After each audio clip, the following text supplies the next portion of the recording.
ये कहानी एक छोटे से गांव के एक बूढ़े आदमी रामदीन की है, जो भगवान शिव के परम भक्त थे। रामदीन के पास केवल एक छोटा सा खेत था, जिससे वो अपना और अपनी पत्नी का गुजारा किया करता था। अब हुआ कुछ यूँ कि एक साल गांव में भयंकर सूखा पड़ गया। फसलें सूख गईं और गांव के कुएं खाली हो गए। गांव के अमीर जमींदार ने रामदीन की मजबूरी का फायदा उठाकर उसकी जमीन पर कब्जा करने की कोशिश की और झूठे कागजात बनवा लिए। रामदीन के पास ना तो वकील के पैसे थे और ना ही लड़ने की ताकत।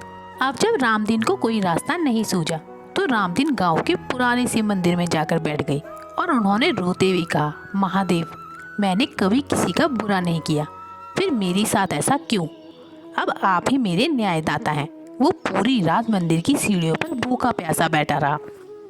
अब अगली सुबह जब जमींदार कचहरी जा रहा था तो अचानक उसकी गाड़ी का संतुलन बिगड़ गया और वो एक खाई के पास जाकर अटक गई। वो बुरी तरह डर गया।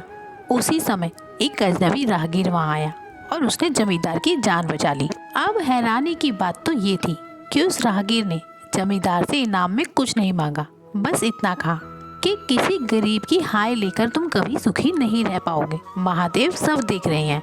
जमींदार को ना जाने क्यों अपनी गलती का गहरा एहसास हुआ। उसे लगा जैसे साक्षात भगवान ने आकर उसे चेतावनी दी है।